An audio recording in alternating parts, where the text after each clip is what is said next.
Granma, les trombones de la Havane.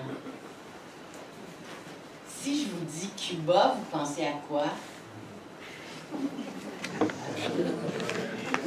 Quand on pense à Cuba, normalement, la première chose qui nous vient à l'esprit, ce sont les vacances au soleil, dans un tout inclus, dont on sort très peu ou pas du tout. En effet, la plupart des touristes ne visitent pas vraiment le pays. Il y en a qui ne mettent jamais les pieds à la Havane. Et donc, on a très peu d'occasions de rencontrer des Cubains, à part le personnel de l'hôtel dans lequel on est. Les contacts avec l'art cubain sont rares. Le théâtre contemporain voyage à peu près pas. Donc, voici votre chance.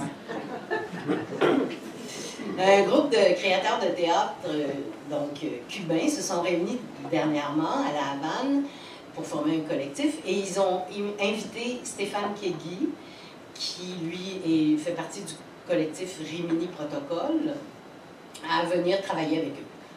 Donc, Stéphane Kegui, c'est un grand maître du théâtre documentaire. Il est d'origine suisse-allemande.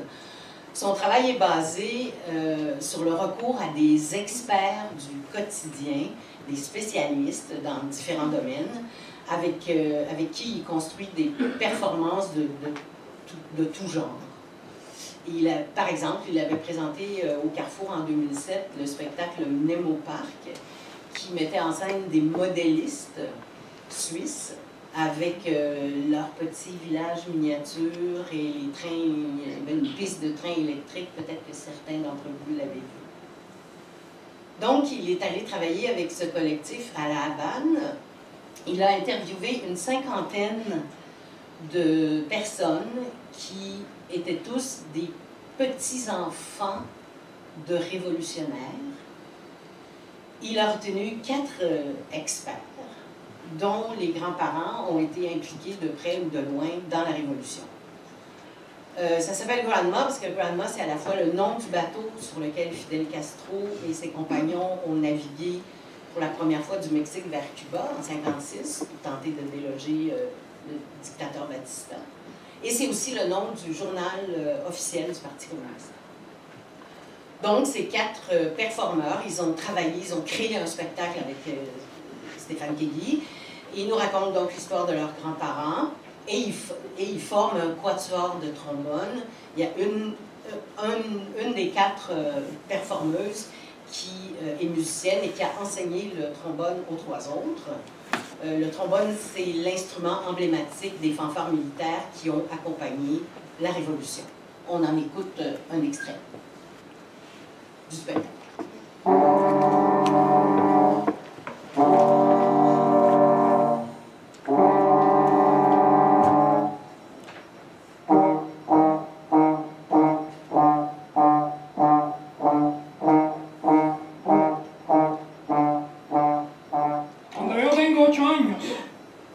Enseña a jugar béisbol. El béisbol es una religión en Cuba. ¿Por qué les gusta proyectar sus ideales abandonados sobre una isla tropical?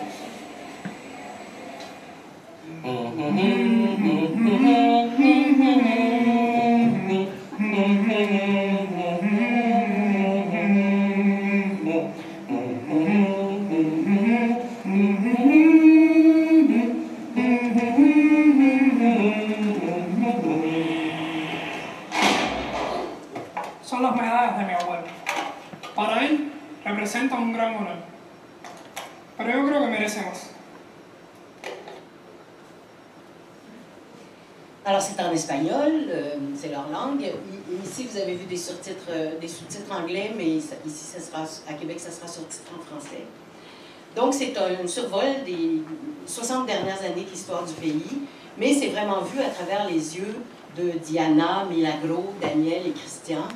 Le spectacle est entièrement construit autour de leurs témoignages personnels et de ceux de leurs grands-parents qu'on rencontre à travers la vidéo, ce qui en fait une œuvre absolument passionnante, profondément humaine, extrêmement sensible, très, très, très intéressante. Le spectacle vient juste d'être créé à Berlin en mars.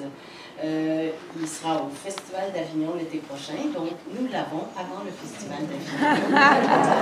Ce dont je ne suis sois peu fière. Je suis très fière en général que le Carrefour participe à cette aventure. Je trouve que c'est un spectacle exceptionnel.